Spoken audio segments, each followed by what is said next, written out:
Assalamualaikum warahmatullahi wabarakatuh.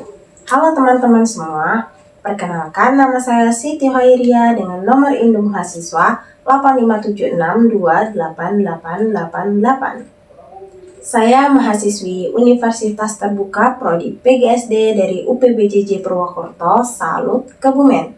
Pada video kali ini, saya akan melakukan tugas mata kuliah praktikum IPA di ST pada mode 9, Bumi dan Alam Semesta, yaitu pada kegiatan praktikum 1, Udara dan Batuan, dengan judul percobaan, pembakaran memerlukan udara dan udara menekan dari tekanan tinggi ke tekanan rendah. Selamat menyaksikan. Udara merupakan salah satu komponen penting dalam kehidupan. Udara mengandung oksigen yang dibutuhkan untuk proses pembakaran. Pembakaran sendiri adalah reaksi antara bahan bakar dan oksigen yang menghasilkan panas dan cahaya. Jika oksigen di suatu tempat habis, maka api akan padam. Selain itu, udara juga memiliki tekanan. Tekanan udara adalah gaya yang diberikan oleh udara pada suatu permukaan. Udara selalu bergerak dari daerah bertekanan tinggi ke daerah bertekanan rendah untuk menyeimbangkan tekanan tersebut. Pada video ini, saya akan melakukan percobaan untuk membuktikan bahwa pembakaran memerlukan udara, serta menunjukkan bahwa perbedaan tekanan udara dapat mempengaruhi pergerakan air. Tujuan praktikum ini adalah untuk menjelaskan kegunaan udara dalam proses pembakaran dan perbedaan tekanan udara. Pembakaran memerlukan udara. Untuk percobaan yang pertama, alat dan bahan yang digunakan yaitu ada 2 batang lilin yang sama ukuran, kemudian ada korek api gas, kemudian ada gelas dengan 3 ukuran yang berbeda yaitu kecil, sedang, dan besar, dan yang terakhir ada stopwatch di HP. Sekarang saya akan melakukan percobaan pertama, yaitu pembakaran memerlukan udara. Pertama, saya akan menyiapkan 2 buah lilin yang sama ukuran dan bentuknya. Kedua lilin tersebut saya letakkan di atas meja dengan jarak kurang lebih 30 cm.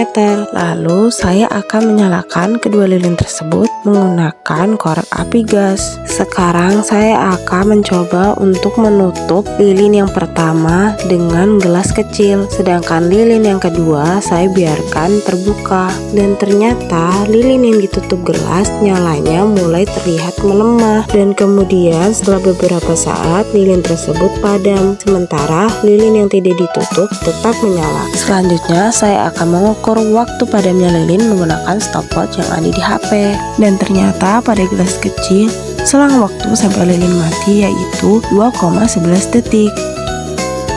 Sekarang saya akan mengulangi langkah kelima tadi. Untuk pengulangan pada gelas kecil, saya memperoleh yang pertama 2,32 detik, yang kedua 2,17 detik, yang ketiga 2,24 detik, dan yang keempat 2,7 detik. Selanjutnya saya akan melakukan langkah yang sama menggunakan gelas sedang, dan ternyata selang waktu sampai lilin mati pada gelas sedang yaitu 3,16 detik. Sekarang saya akan melakukan pengulangan pada langkah ketujuh. Untuk pengulangan pada gelas sedang, saya memperoleh yang pertama 3,80 detik, yang kedua 4,58 detik, yang ketiga 4,49 detik, dan yang keempat 4,50 detik. Selanjutnya saya akan melakukan langkah yang sama pada gelas yang ukurannya lebih besar, dan ternyata selang waktu sampai lilin mati pada gelas besar yaitu 5,83 detik. Sekarang saya akan melakukan pengulangan pada langkah ke-8. Untuk pengulangan pada gelas besar, saya memperoleh yang pertama 5,11 detik, yang kedua 6,23 detik, yang ketiga 5,65 detik, dan yang keempat 6,39 detik. Berdasarkan hasil percobaan, terlihat bahwa lilin yang saya tutup dengan gelas akan padam setelah beberapa saat, sedangkan lilin yang tidak ditutup gelas tetap menyala.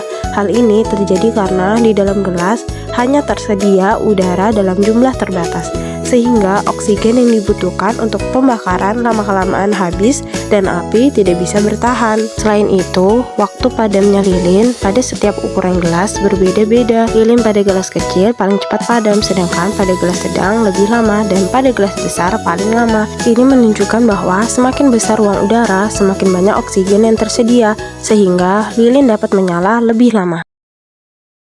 Udara menekan dari tekanan tinggi ke tekanan rendah. Untuk percobaan kedua, alat dan bahan yang digunakan yaitu ada 1 batang lilin, korek api gas, 1 gelas kaca, piring kaca, dan air setinggi 2 cm.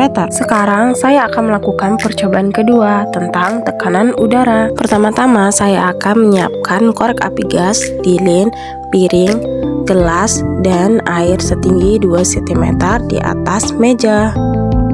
Kemudian saya akan menyalakan lilin menggunakan korek api gas, lalu meletakkannya di atas piring. Selanjutnya saya akan menuangkan air ke dalam piring setinggi kurang lebih 2 cm dan menutup lilin dengan gelas secara perlahan.